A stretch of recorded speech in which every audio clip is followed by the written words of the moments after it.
We're using hundreds of guinea pigs to mow our half-acre blueberry orchard. We've spent months trying to design the perfect guinea pig tractor. We think this might just be the ultimate design. And now we're starting to see the incredible impact that these little creatures can have. Since our last video, we've been up against new challenges, with new problems to solve. Join us to discover how this experiment unfolds. What's different about these guinea pig tractors? We prefer to call them mowing crates. Chicken tractors and rabbit tractors are very different and not ideal for guinea pigs. We've spent a long time trying to work out how to best move the guinea pigs along with the crates, and the solution was a real surprise. Guinea pigs value the safety of their shelter, and so by moving their shelter, we can move them, simply lifting the crate and allowing them to run to its new location. These crates have been designed to be able to articulate so that we can walk them forward. They have no wheels, no floor, and no solid frame. With no floor, the guinea pigs can be directly on pasture. This is more comfortable for them and achieves a much better graze. With spiked feet and sliding panels, the crate can easily adapt to bumpy ground so that the guinea pigs can't find holes to escape.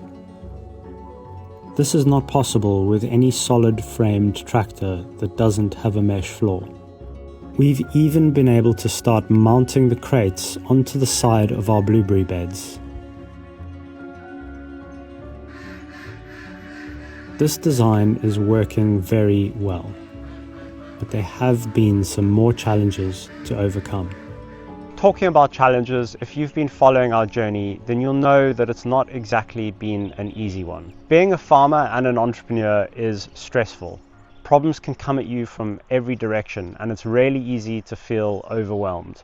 That's why we were genuinely excited when BetterHelp, the paid partner of this video, contacted us. We've actually been using BetterHelp, and it's been a real game changer. After building our farming enterprise for 8 years, one thing has become very clear. You can push through physical exhaustion, but when your mental health takes a hit, everything else suffers. Therapy can help you work through thoughts and feelings that might be holding you back. For those of us living in remote areas, finding support can be tough. Local options can often be limited.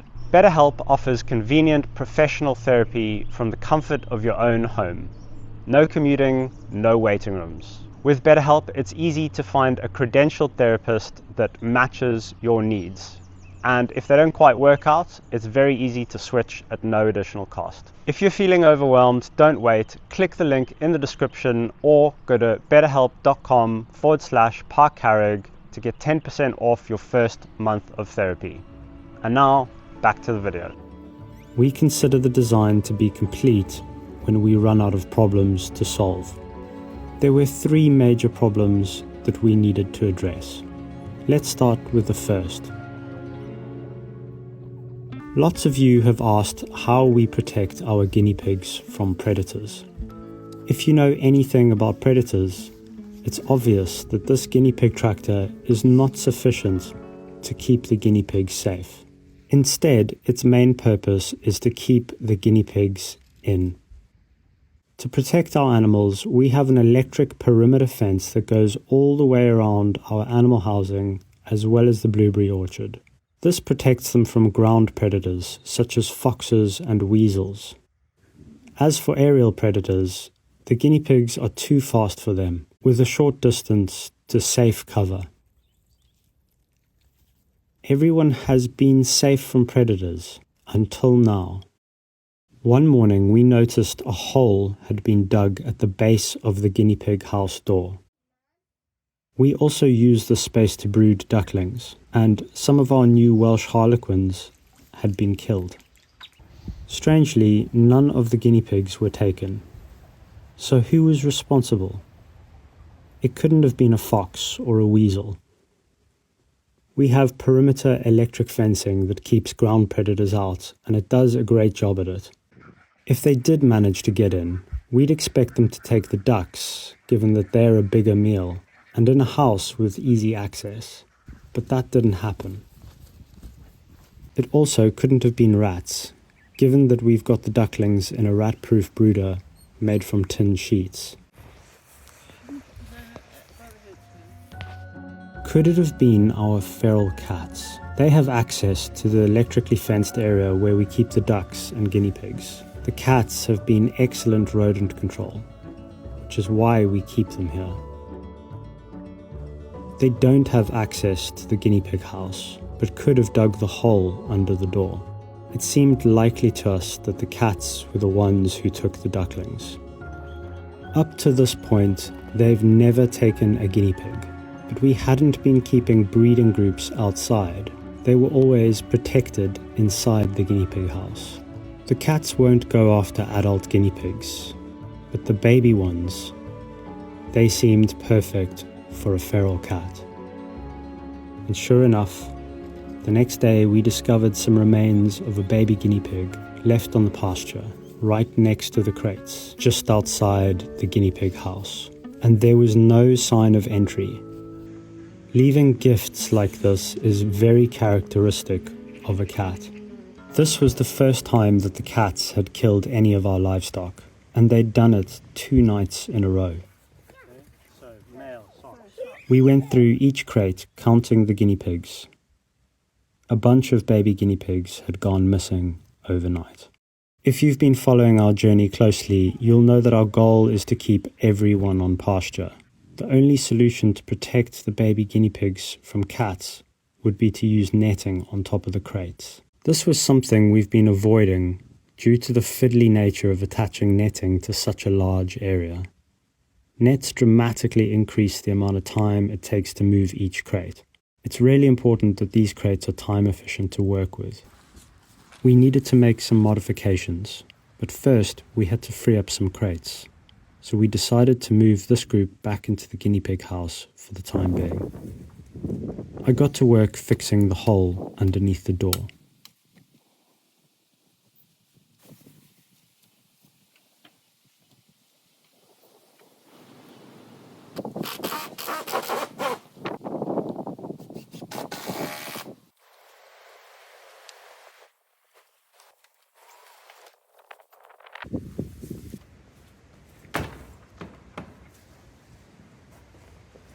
And we needed to clear out the pens.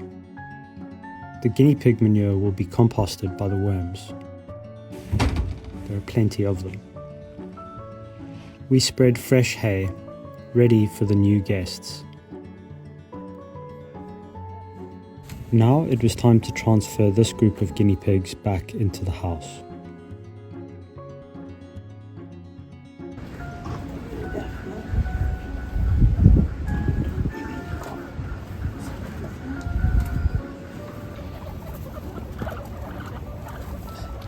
I can't tell whose babies they are.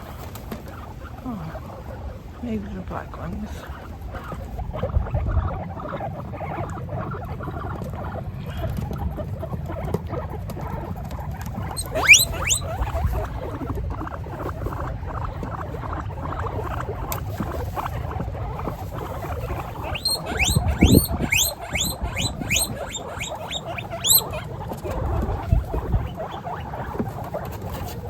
The guinea pigs now kept indoors are without access to fresh grass.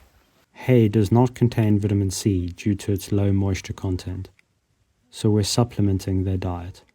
As well as hay and poultry feed, these guinea pigs are getting swede, which is high in vitamin C.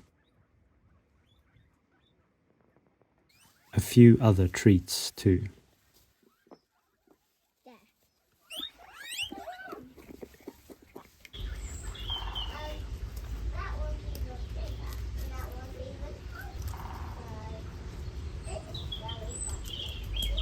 As many of you will know, the guinea pigs that we keep on pasture are not supplemented and get plenty of vitamin C from the fresh grass. That night we checked on the crates to make sure that the nets were still intact and nothing had tried to jump in.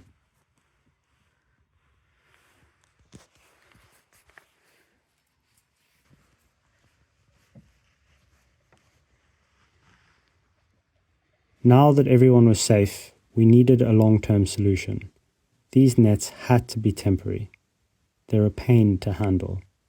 We realized that part of the problem was that we were trying to net such a large area.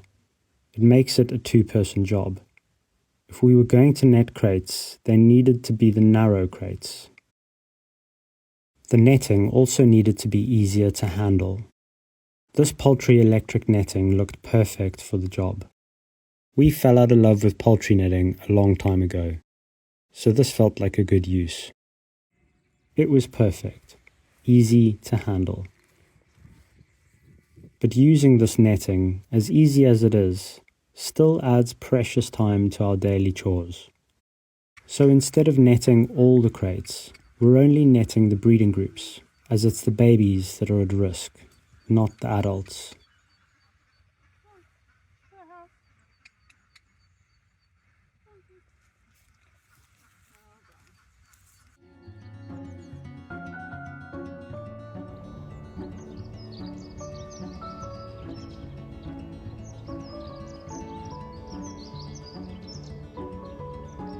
The next problem we had to deal with was that the newborn baby guinea pigs could fit through the bars on the crates.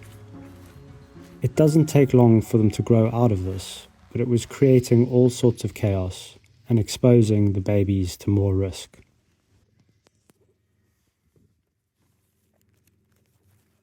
So we are looking for a solution to stop the brand new little baby guinea pigs from squeezing through the bars at the base of this cage. Now, we had some of this lying around. We have this kind of mesh, but it would be a real faff because we'd have to cut this. It would take a really long time. Basically, it's just going to be really time consuming to use this. So instead, we decided to use the offcuts of wire that we got from making the spikes at the base of the crate.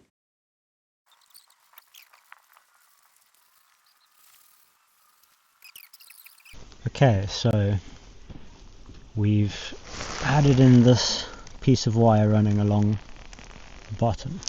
So now the holes up here are larger, but these ones are smaller. And you still have a bigger section there, but this is where we spike it into the soil. So this gets pushed into the soil up to there. And then this is the height at which the baby guinea pigs will be. So hopefully just adding this strip of wire along the base is enough to make it completely baby proof. So we've started putting this blue pipe along the top of the crates for two reasons. One is that we've started getting repetitive strain on our palms from pushing down wire mesh into the soil every day, many times, and over a period of months, like we've just had, the palms of our hands have both separately got really painful. So we've got this blue pipe on the top of the crates to help soften that, but also it gives the mesh panels really nice stability and makes it easier to like move them around so they don't wobble and flex everywhere. I need to basically cut a line down the middle of this pipe so that I can then push that over the top of the crate, and that's not particularly easy. It's a bit of a faff. Strangely, this pipe cutter, which usually you use to cut a nice straight line, actually using this has proved quite good. It's amazingly sharp.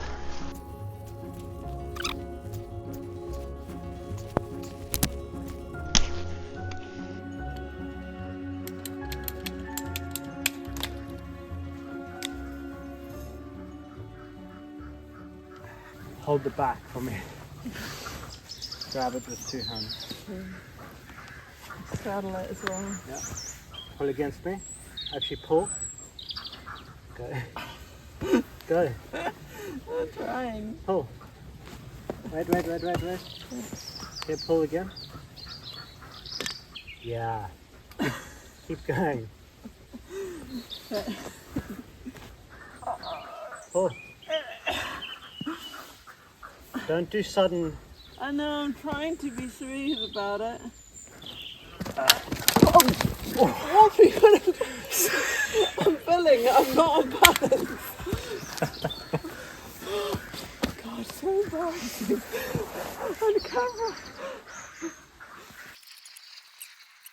And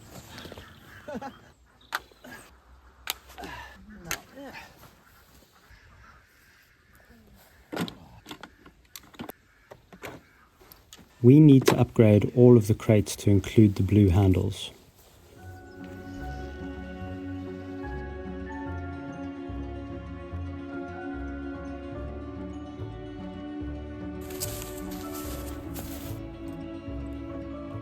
Here we're transferring the guinea pigs into the newer crate design so that we can upgrade the older one.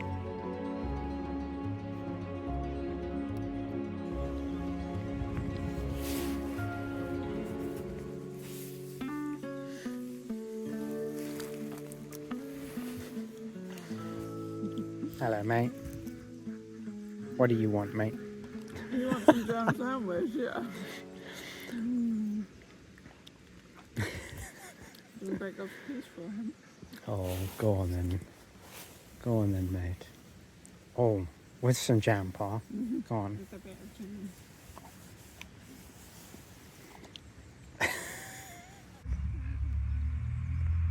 We've now got two distinct versions of our crates. Breeding crates have netting and extra wire to keep predators out and baby guinea pigs in. Mowing crates don't need the extra wire and netting.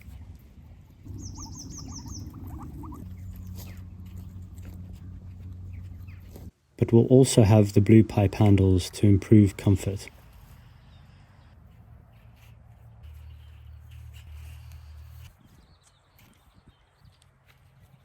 So here we have half of the blueberry beds grazed. You can see the graze line that the guinea pig crates have left now that they can be mounted onto the beds. And so what I expect to see as we come around the other side is essentially just a strip of weeds in between the blueberries, which is much less to maintain, and hopefully I'll either just come by hand and cut that, or I'll add mulch on top of it, and or both. Here's an example of mounting the blueberry bed and how these cages can adapt to the shape of the ground. So there's a raised bed here with a little ditch and then a path, and then path and then ditch and then raised bed. So we've done half, but we're now going along the other half, and that means we're grazing both path and blueberry beds like that. And these pens are adaptable enough that you don't get escapees, because each panel can slip up and down, and there's spikes on the bottom, so they spike in. If the ground is higher up on that side, it adjusts. And you can also have the crate come at an angle to meet where the grass is, so that you've mostly got grass in the pen. I'm quite excited to see how this plays out and how the blueberries perform with this continuous graze right along the edge of the beds throughout the summer and throughout the year.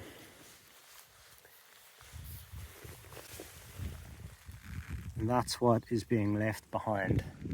All those little guinea pig nuggets are being scattered along the edge here, and the grass is being kept on. Thanks for watching.